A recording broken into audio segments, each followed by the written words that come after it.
So let's get into the pros and cons of each launch model. We're going to blitz through this. Number one, ICO. The biggest pro here is that you're able to raise funding for your launch.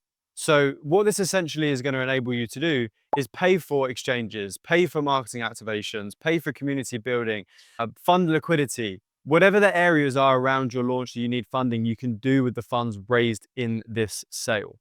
The biggest con is that, and that's actually quite funny based on what I'm about to say, but a lot of people have been conned through investing in tokens pre-market, where projects have never gone on to launch the token. Projects have launched the token 12 months later than they were meant to. Or when they've launched a token, they haven't delivered on their promises of creating a good market for the token, and the investors have never been able to get out. So it's very hard, is the con. It's hard to raise for a pre-market token unless it's the hottest thing coming to the market. Whereas 6 years ago, everyone wanted to invest in the next Bitcoin and it was much easier. So that's going to be the biggest con, is actually trying to raise this funding. There are ways where you can be intelligent with how you try to raise that funding. At Magnet, we help projects understand how they can actually make this happen. So if you are a project you're building, check us out, let's have a chat. Anyway, on to the next model. Next up, we have the IEO, initial exchange offering. So straight into the pros, you're getting put in front of a huge database of your audience straight away. You're getting listed on an exchange that might have tens of millions of users that can now come and trade in your token. Often the exchange is going to do co-marketing with you as well. So they're going to push your token out to their entire database, which can be a really good marketing pool to get new buyers in, holding your token, build your community from there.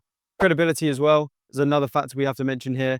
Being listed on a big exchange does put you in a certain category of project, especially if it's one of the big exchanges. However, my opinion always is, unless you're going onto a really good exchange, it can also have the adverse effect where people look at the fact that you can't get listed on really good exchanges and you're listed on some dead tier 3 exchange that no one cares about. And quite frankly, they're going to categorize your project as not being very good because you're listed on this terrible exchange. And the cons here are very simple. Launching on a big exchange often is very expensive. Most big kind of tier 1, tier 2 exchanges are going to be charging, or the ones that are possible to get on with you actually being able to deal with an exchange, they're going to be charging 3, 4, 5, 600K dollars to list on the exchange.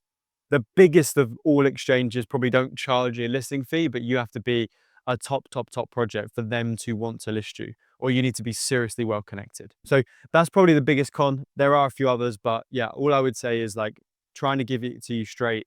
The biggest pro of an initial exchange offering is that credibility point and the fact that you get in front of loads of users. And the biggest con is a cost associated with it.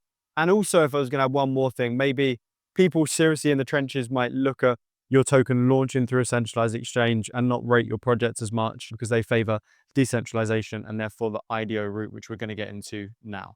And finally, IDO, initial DEX offering. Biggest advantage for me is the fact that, as I was alluding to in the last part of the IEO section, there's individuals that want to trade in a decentralized way. They live and breathe the reason that this industry was created.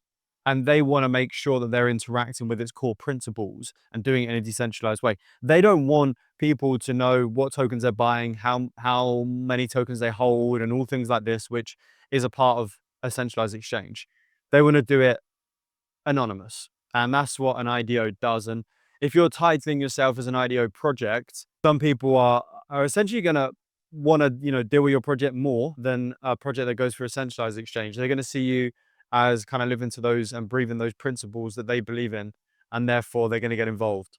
The second side is oftentimes an IDO launch comes at a much lower FDV and market cap, so it gives a community the opportunity to get in at a lower price. Most IEOs come in at much higher FDVs and market caps, as they need to support whatever efforts that they are funding at the time and whoever they've sold tokens to at whatever price.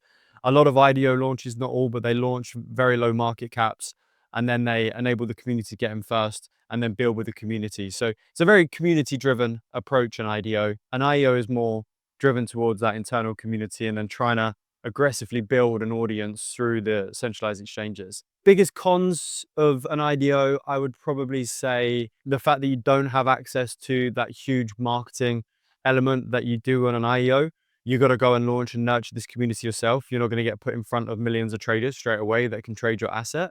They can still trade your asset, of course, but you're not being able to market to a direct user base like you would on an initial exchange offering. You've really got to build that up yourself, which can be tough. So yeah, the competition is also, I would say, much higher because there are thousands of tokens launching every single day on decentralized exchanges because of the lower cost of, to entry, which again is another benefit of an IDO. But yeah, you need to be something special.